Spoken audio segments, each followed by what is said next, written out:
आप सबको जय मसीह की खुदावंद के मीठे और मधुर नाम में आप सबका हमारी इस आज की इतवार की इबादत में स्वागत है। जो लोग भी इंटरनेट के जरिए इस इबादत में जुड़ते हैं, खुदावंद आप सबको बहुतायत से बरकत बख्शे। इससे पहले कि हम कलाम में जाएं, आइए हम दुआ मांगे। कुदूस मेहरबान जिंदा खुदा, शुक्र करते हैं आज की इस सुबह के लिए जो तूने हमारी जिंदगी में दी। शुक्र करते हैं परमेश्वर आज के इस दिन के लिए जो जीवन में बख्शा है। जो कोई भी जिस तरीके से जिस वजह से इस कलाम तक आया है, इस कलाम तक पहुंचा है, तेरी मर्जी रही परमेश्वर की उनकी जिंदगी में तेरी ये बातें पहुंच पाए। होने देना खुदा, जब मैं यहाँ से बोलता हूँ मैं नहीं, तू मेरे जरिए बोलना, और जिस किसी के जीवन में परमेश्वर ये कलाम जाए और कार्य करे, वो बरकत का बाइस बन सके। इस पूरी मंडली को, कलीसिया को तेरे हाथों में सौंपते हुए इस दुआ को खुदावंद यीशु मसीह के नाम में होकर मांगते हैं, आमीन। जो कलाम का हिस्सा आज के मनन के लिए लिया गया है वो 3 जगहों से लिया गया है। पुराने नियम का हिस्सा हमें मिलता है अय्यूब की किताब, book of job, chapter 2 versus 1 to 10, अय्यूब 2 उसकी 1 से 10 आयत। नए नियम से जो कलाम का हिस्सा लिया गया है वो है इब्रानियों का खत, उसका पहला अध्याय, उसकी 1 से 4 आयत। Hebrews chapter 1 versus 1 to 4। और जो इंजील का हिस्सा यानी कि गॉस्पेल का हिस्सा लिया गया है वो मिलता है मरकुस की इंजील, उसका 10 अध्याय, उसकी 13 से 16 आयत। Gospel according to Mark chapter 10 verses 13 to 16। ये वक्त होगा कि आप अपनी इस वीडियो को पॉज कर सकते हैं और आपके पास बाइबल है तो आप इन हिस्सों को जरूर से पढ़ें, और जब आप इनको पढ़ लें तो उसके बाद कलाम को समझने में आपको आसानी होगी। इन तीनों हिस्सों को पढ़ने के लिए आप इस वीडियो को अभी पॉज कर सकते हैं और पढ़ने के बाद हम इसको कंटिन्यू करेंगे। यदि आपने इन कलाम के हिस्सों को पढ़ लिया है तो हम आज इस कलाम से सीखने की कोशिश करेंगे कि खुदा हमसे क्या बातचीत करना चाहता है। आज हम वर्ल्ड कम्युनियन संडे की तरफ ध्यान देंगे। वर्ल्ड कम्युनियन संडे आज पूरी दुनिया में मनाया जाता है। वर्ल्ड कम्युनियन संडे मतलब पाक शिराकत। पाक शिराकत जो होली कम्युनियन जिसमें हम सब खुदा की मेज पर शरीक होते हैं, इस कम्युनियन को पूरी दुनिया में आज मनाया जाता है। हमें ये बात को ये दर्शाता है कि हम अकेले नहीं हैं, हम अपने चर्चेज में अकेले नहीं हैं, हम अपनी डिनोमिनेशंस में अकेले नहीं हैं जो इस होली कम्युनियन, इस पाक शिराकत में शरीक होते हैं। और जिस भोजन को, जिस मील को हम परमेश्वर की देह और उसके लहू के रूप में ग्रहण करते हैं, जिस मेज के ऊपर परमेश्वर हमें बुलाता है और हम उस मेज के ऊपर हम शरीक होते हैं, हम अकेले नहीं हैं जो उस मेज पर है। पूरी दुनिया के तमाम डिनोमिनेशंस, तमाम लोग इस कम्युनियन में शरीक होते हैं, और ये कम्युनियन इस बात का जरिया है कि खुदावंद यीशु मसीह हमारे गुनाहों के लिए मरा। मेरा आज आपसे एक सवाल है। सवाल ये है कि जो होली कम्युनियन हम लेते हैं, मैं दाखरस या ग्रेप का जूस और उसके साथ रोटी या ब्रेड जो हम लेते हैं, वो स्पिरिचुअल है या फिजिकल है? सवाल यह है, जो होली कम्युनियन आप लेते हैं वो आत्मिक है या फिजिकल है? इस सवाल का जब जवाब ढूंढने की हम कोशिश करते हैं, आप में से बहुत से लोग होंगे जिन्होंने बोला होगा कि पादरी साहब ये स्पिरिचुअल है, ये आत्मिक चीज है। और कुछ लोग होंगे जो बोल रहे होंगे भाई साहब ये फिजिकल है, शारीरिक चीज है।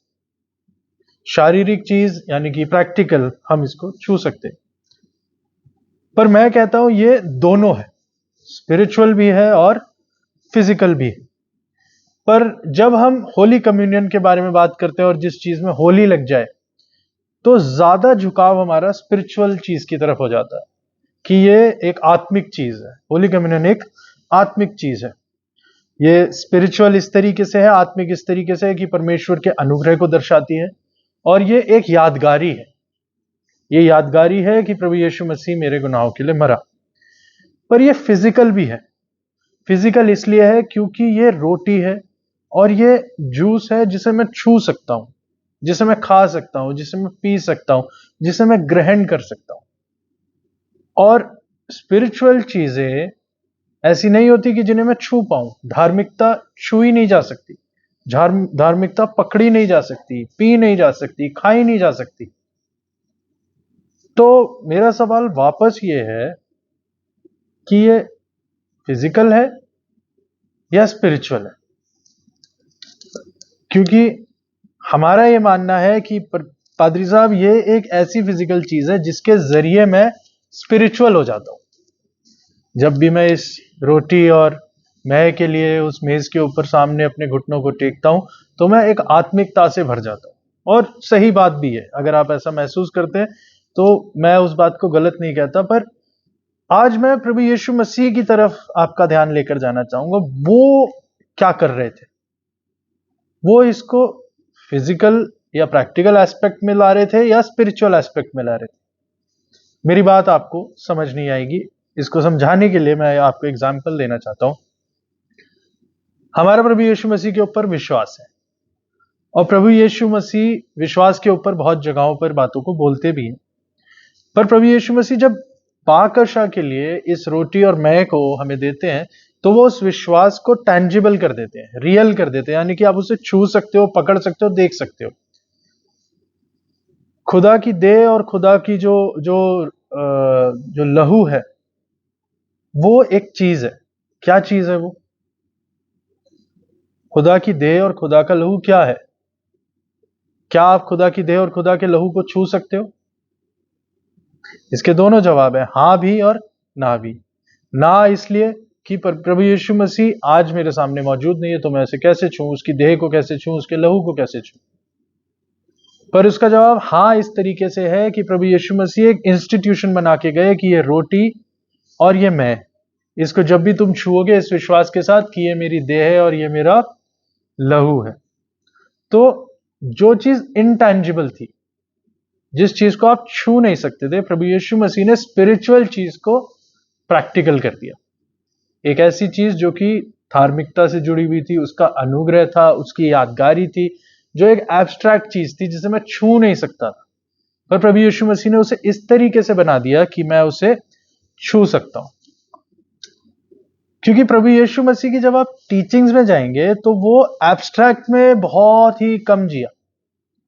प्रभु यीशु मसीह के बात करने के तरीके से, प्रभु यीशु मसीह के प्रीचिंग के तरीके से, प्रभु यीशु मसीह के आर्ग्यूमेंट्स के तरीके से, जिस तरीके से वो जवाब देते थे, आप जब उसके जवाबों को आप समझने की कोशिश करेंगे तब आपको यह समझ आएगा कि प्रभु यीशु मसीह इस दुनिया की रियलिटी में जी रहे। क्योंकि उनके एग्जाम्पल्स देखिए कि मोती या भेड़ या बीज या फिर सिक्के या फिर रोशनी, अंधकार, जो भी एग्जाम्पल उन्होंने दिए।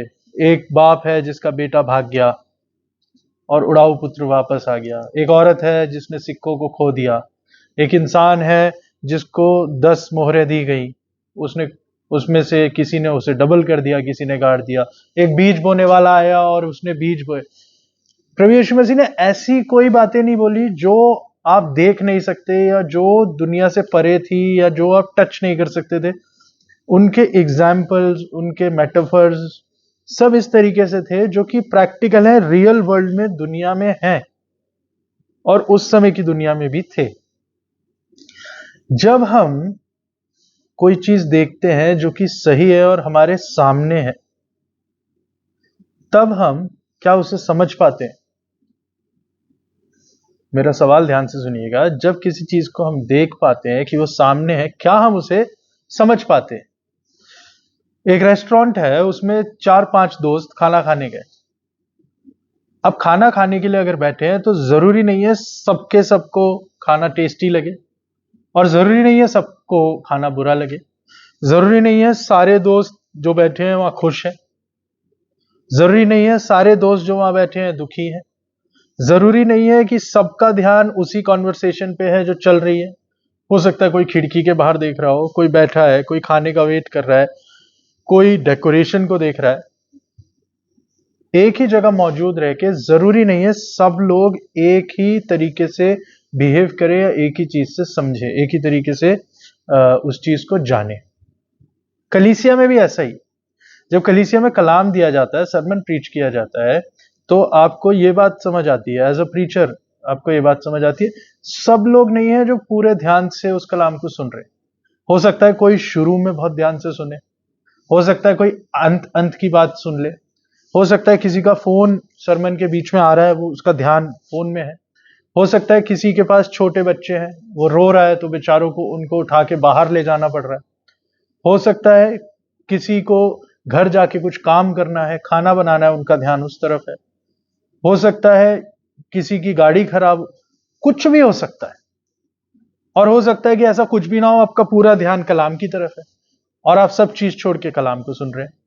सब लोग एक ही चर्च में, एक ही जगह में, एक ही प्रेयर मीटिंग में कलाम को सुनने के लिए सब बैठे हैं, पर क्या यह जरूरी है सबके सब एक ही चीज सोच रहे हो और एक ही तरीके से समझ रहे हो और सब एक ही प्लेन पर, सेम जगह पर, सेम कॉन्टेक्स्ट में हो?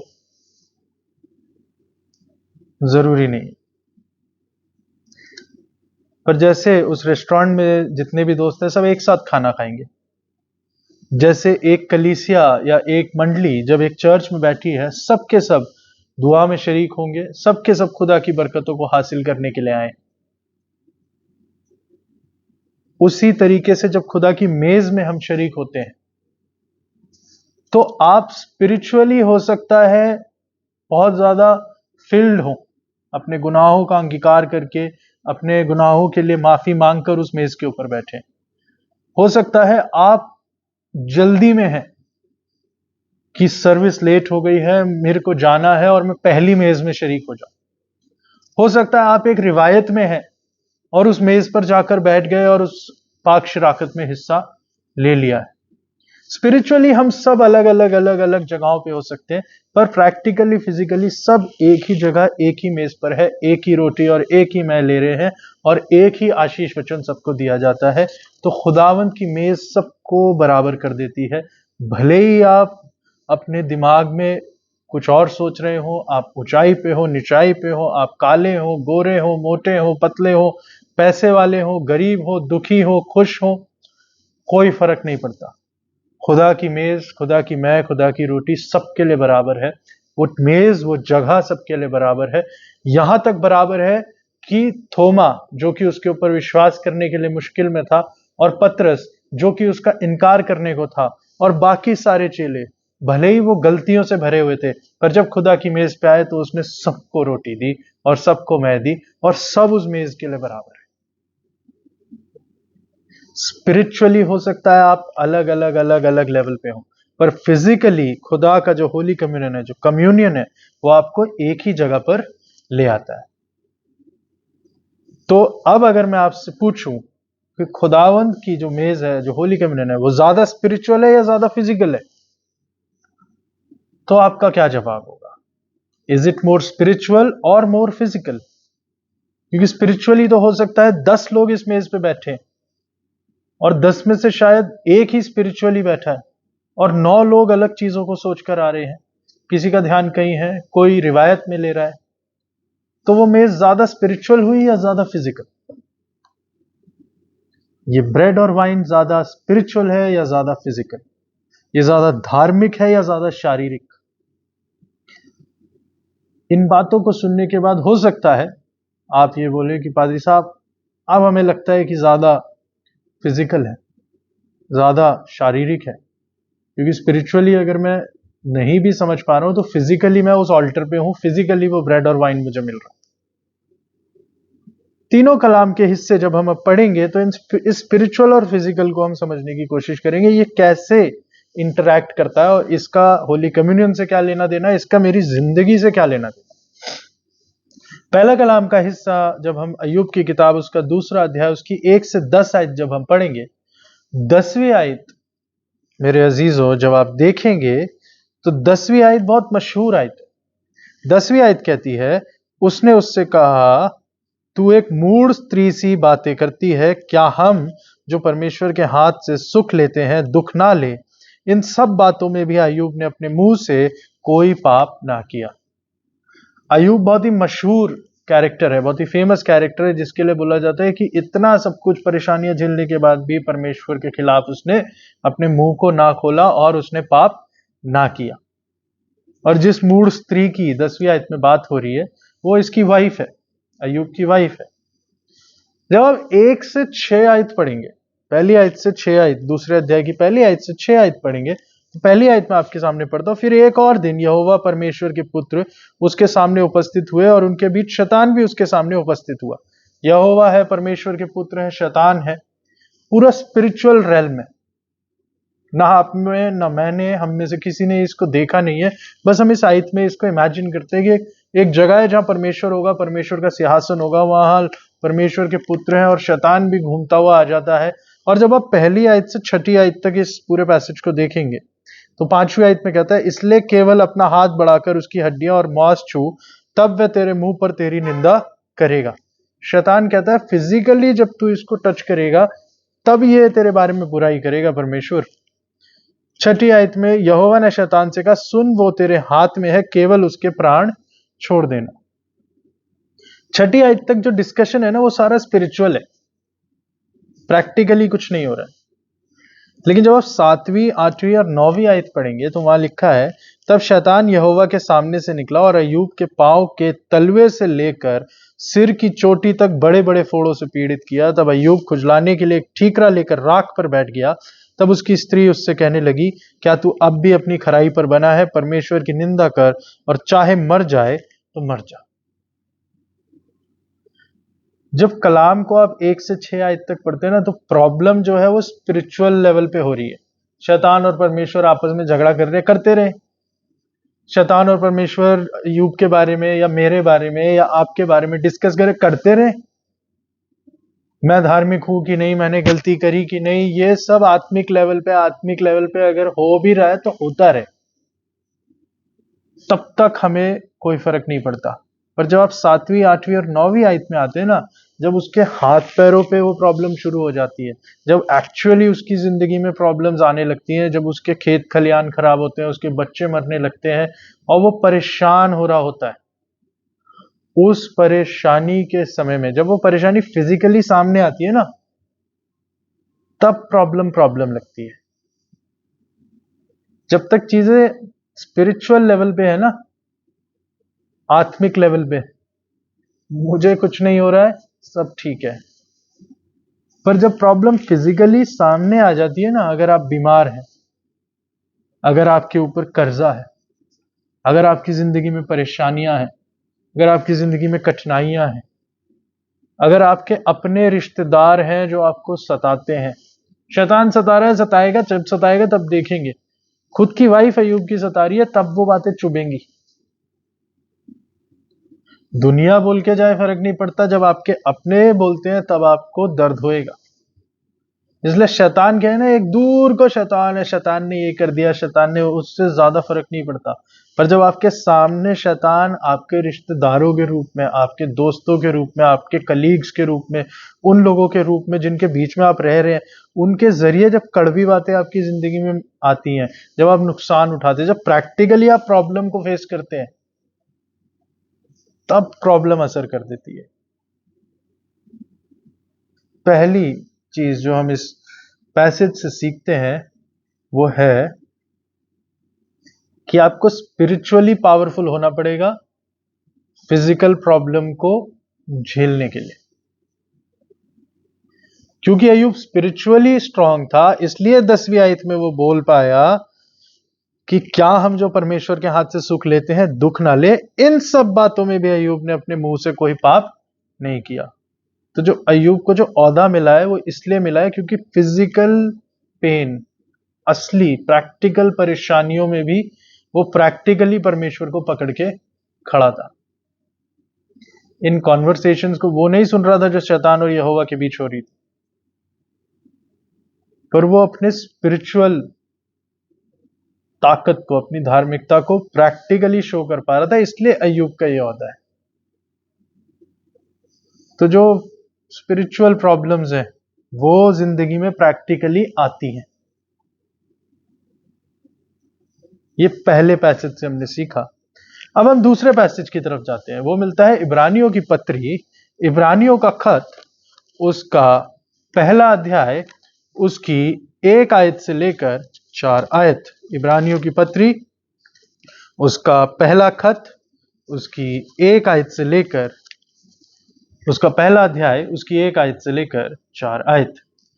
यहां पर मैं तीसरी आयत की तरफ आपका ध्यान लाना चाहूंगा। यहां लिखा है, पहली, दूसरी और तीसरी आयत हम पढ़ेंगे। पूर्व युग में परमेश्वर ने बाप दादों से थोड़ा थोड़ा करके और भांति भांति से भविष्यवक्ताओं के द्वारा बातें करी। पहले परमेश्वर ने भविष्यवक्ताओं के द्वारा बात करी। इन अंतिम दिनों में हमसे पुत्र के द्वारा बातें की, जिसे उसने सारी वस्तुओं का वारिस ठहराया और उसी के द्वारा उसने सारी सृष्टि की रचना की है।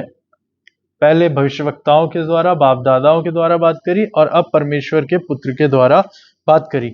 तीसरी आयत जहां मैं आपका ध्यान लाना चाहूंगा, वहां लिखा है, वो उसकी महिमा का प्रकाश और उसके तत्व की छाप है, और सब वस्तुओं को अपनी सामर्थ के वचन से संभालता है। वो पापों को धोकर ऊंचे स्थानों पर महामहिमन के दाहिने जा बैठा, और सरदूत से उतना ही उत्तम ठहरा जितना उसने उनसे बड़े पद के वारिस होकर उत्तम नाम पाया।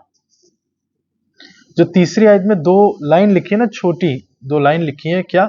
महिमा का प्रकाश और तत्व की छाप। ठीक है, महिमा का इंग्लिश में और अच्छे से अगर हम पढ़ेंगे तो इंग्लिश में बहुत अच्छे से लिखा है। महिमा का प्रकाश के लिखा है, he is the reflection of God's glory. वो परमेश्वर की महिमा का प्रकाश है, यानी कि ही इज द रिफ्लेक्शन, परमेश्वर की महिमा का वो रिफ्लेक्शन। और इंग्लिश में तत्व की छाप के लिए लिखा है, he is exact imprint of God's very being. इसको सिंपल लैंग्वेज में अगर मैं समझाना चाहूं तो ये है कि परमेश्वर पिता और पुत्र बहुत ही पाक है, और परमेश्वर वो है जो सारी सृष्टि को बनाने वाला, सृष्टि से बड़ा है, और वो परमेश्वर खुद इंसान बन गया। खुदा यीशु मसीह का कलाम कहता है, जिसने मुझे देखा उसने मेरे बाप को देखा। तो परमेश्वर प्रभु यीशु मसीह जो है वो उसके तत्व की छाप है, उसकी महिमा का प्रकाश है, यानी कि परमेश्वर एक स्पिरिचुअल बीइंग है और एक स्पिरिचुअल रेल्म में रहता है, जो कि हमारी समझ से, सोच से परे, हम समझ भी नहीं सकते, देख भी नहीं सकते, लेकिन वो खुद इंसान बना, हमारे बीच में आया। फिलिपियों की पत्री, उसका दूसरा अध्याय कहती है कि वो इंसान बना, हाँ, यहां तक कि उसने मौत सही, सलीबी मौत सही।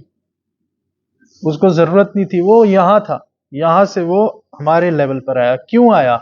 दूसरे अध्याय की 11 आयत अगर आप पढ़ेंगे इब्रानियों की खत में, वहां लिखा है, क्योंकि पवित्र करने वाला और जो पवित्र किए जाते हैं सब एक ही मूल से हैं, इसी कारण वो उन्हें भाई कहने से नहीं लज जाता। इसको सिंपल वर्ड्स में अगर मैं समझाऊं, वो ये है कि प्रभु यीशु मसीह इसीलिए हमारे बीच में हमारे बराबर बने कि जब वो परमेश्वर को पिता कहता है तो हम भी उस लेवल पे आ गए कि हम भी उसे पिता कह पाए।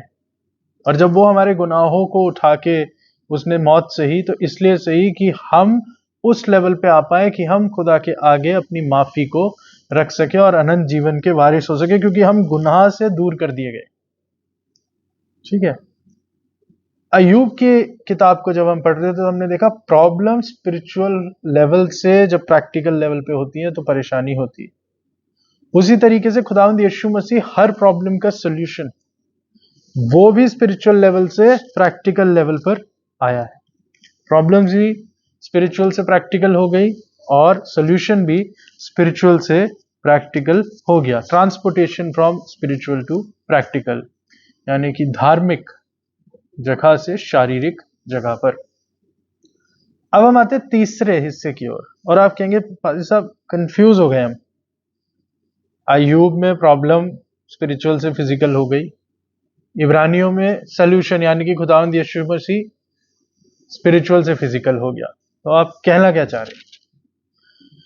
मरकुस की इंजील उसका 10 अध्याय और उसकी 13 से 16 आयत जब आप पढ़ेंगे तो ये बहुत ही फेमस पैसेज है ये भी, और कई दफा हमने इसको सुना भी है। मरकुस की इंजील 10 अध्याय उसकी 13 से 16 आयत। यहां पर लिखा है, फिर लोग बालकों को उसके पास लाने लगे कि वह उन पर हाथ रखे, पर चेलों ने उनको डांटा। लोग हैं अपने बच्चों को लेकर आ रहे हैं प्रभु यीशु मसीह के पास, पर प्रभु यीशु मसीह ने चेलों ने उन माँ बाप को डांटा जो अपने बच्चों को प्रभु यीशु मसीह के पास लेकर आ रहे। तो 14वीं आयत कहती है, यीशु ने ये देख क्रुद्ध होकर उनसे कहा। जब हम इस आयत को पढ़ते हैं ना, बालकों को मेरे पास आने दो और उन्हें मना ना करो क्योंकि परमेश्वर का राज्य ऐसो ही का है, तो बड़ी अच्छी सी काम सी एक वॉइस इमेजिन करते हैं। पर एक्चुअली में जो ये सेंटेंस बोला गया है बहुत ही गुस्से में बोला गया है और चेलों को डांटते हुए बोला गया है कि भाई इनको मेरे पास आने दो, इन्हें मना मत करो। ये बहुत ही अच्छे से लिखा गया, पर प्रभु यीशु मसीह यहां गुस्से में बोल रहे हैं कि मना कैसे कर रहे हो, आप बाउंसर कैसे बन रहे हो मेरे, इन बच्चों को मेरे पास आने दो। क्यों? क्योंकि स्वर्ग का राज्य ऐसो ही का है। मैं तुमसे सच कहता हूं कि जो कोई परमेश्वर के राज्य को बालक के समान ग्रहण ना करे वह उसमें कभी प्रवेश करने ना पाएगा। क्यों प्रभु यीशु मसीह ने यह बात बोली और क्यों ये इतनी इंपॉर्टेंट है कि यहां पर यह कलाम में लिखी गई है। प्रभु यीशु मसीह बस हो सकता है चेलों को डांट रहे हो कि भाई सामने से हटो, बच्चों को मेरे पास आने दो, पर सिंपल ये बात नहीं बोली है यीशु मसीह ने, कुछ और बातें बोली है। ये कि बच्चों को मेरे पास आने दो, उन्हें मना ना करो क्योंकि स्वर्ग का राज्य ऐसो ही का है। यहां पर प्रभु यीशु मसीह कुछ इन्हें सिखा रहे, दो बातें सिखा रहे। एक, स्वर्ग का राज्य ऐसो ही का है। दूसरा कि जो इनके जैसे स्वर्ग के राज्य को ग्रहण ना करेगा वो स्वर्ग के राज्य में कभी भी प्रवेश नहीं कर पाएगा।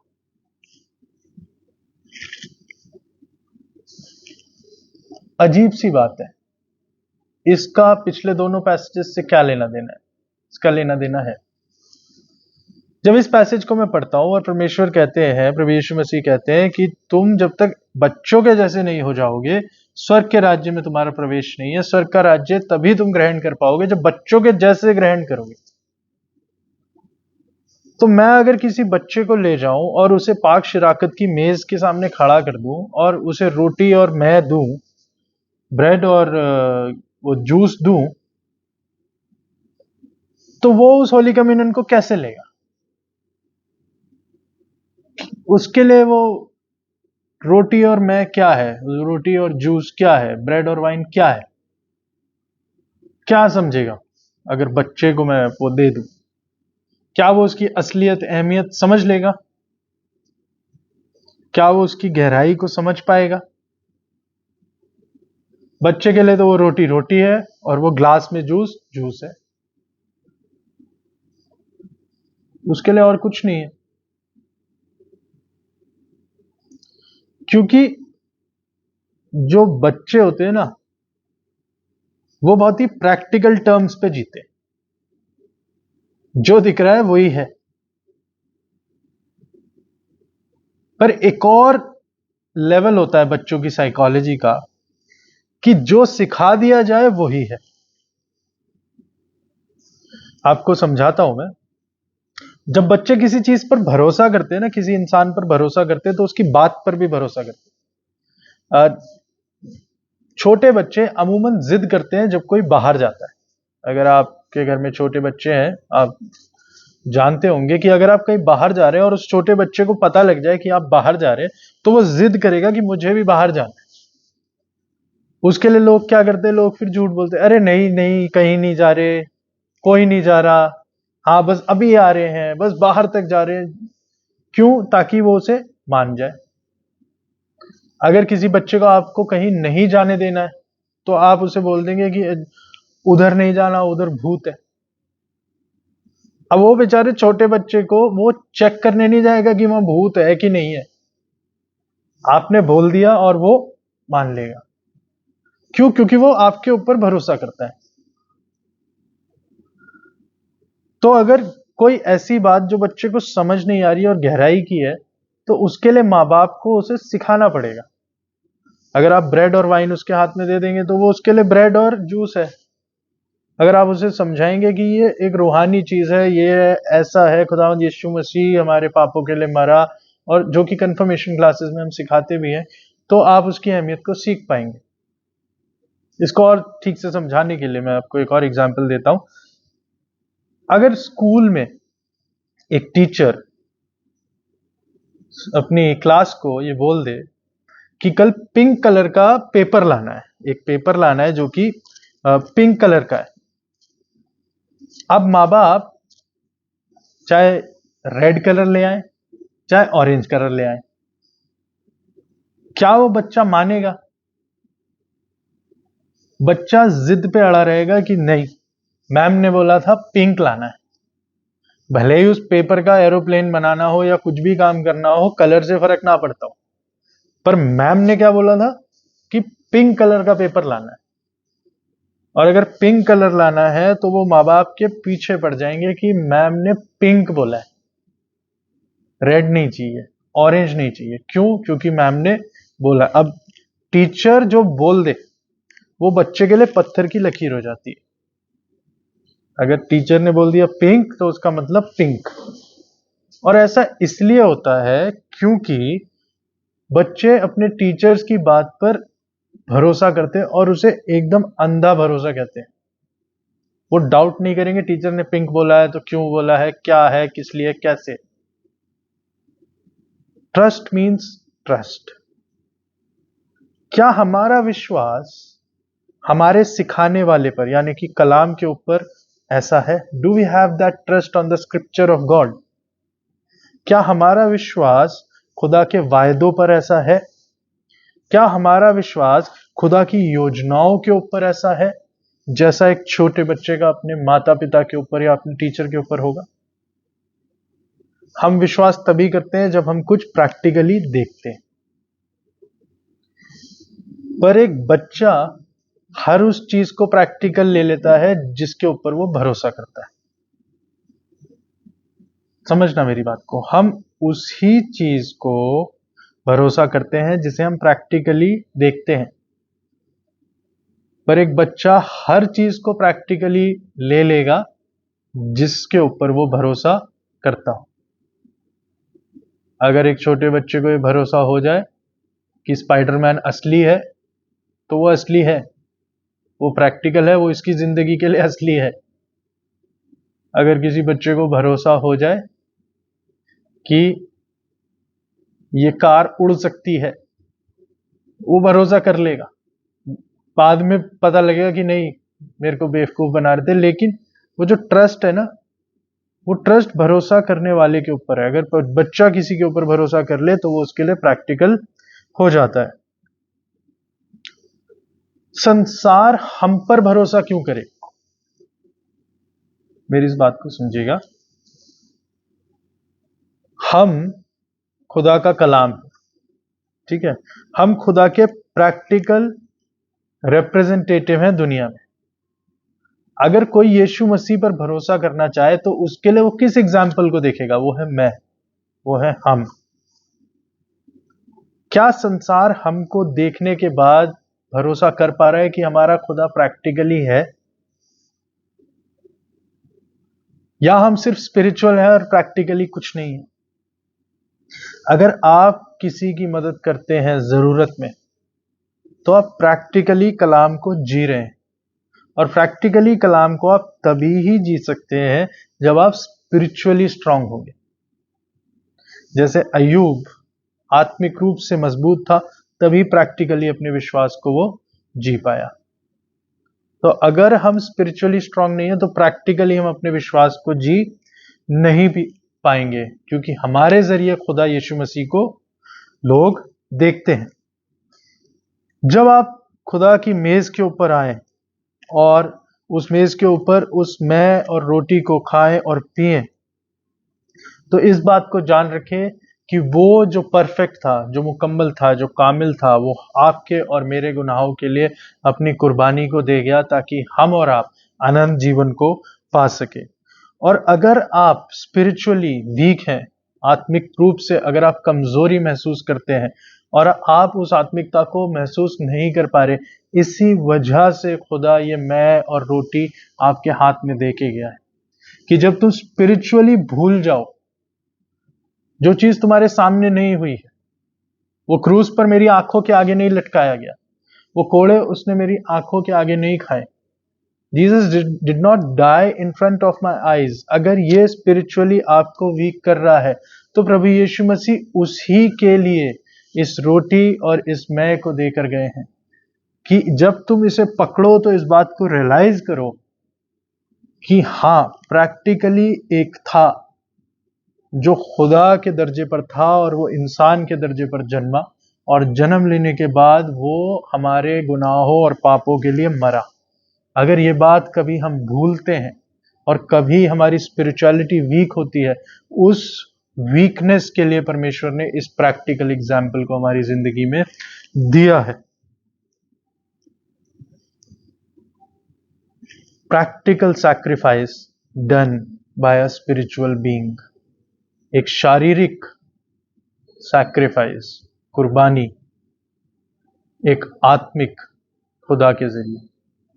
और अगर ये बात कभी हम भूल जाएं तो उसके लिए उसने इस पाक शिराकत की मेज को दिया है कि जिस तरीके से मैं एक आत्मिक चीज को प्रैक्टिकली देख पाता हूं, जी पाता हूं, उसी तरीके से मेरी जिंदगी में अगर आत्मिकता है तो वो प्रैक्टिकली दिखनी चाहिए। क्योंकि जिंदगी अगर आपकी खाली आत्मिक लहरों में बह रही है और प्रैक्टिकली कुछ नहीं है तो वो व्यर्थ है। आखिर में मैं एक आयत पढ़ के खत्म करूंगा। रोमियो की पुस्तक उसका 6 अध्याय और उसकी 5 आयत। रोमियो की किताब उसका 6 अध्याय और उसकी 5 आयत। यहां लिखा है, क्योंकि यदि हम उसकी मृत्यु की समानता में उसके साथ जुट गए हैं तो निश्चय उसके जी उठने की समानता में भी जुट जाएंगे।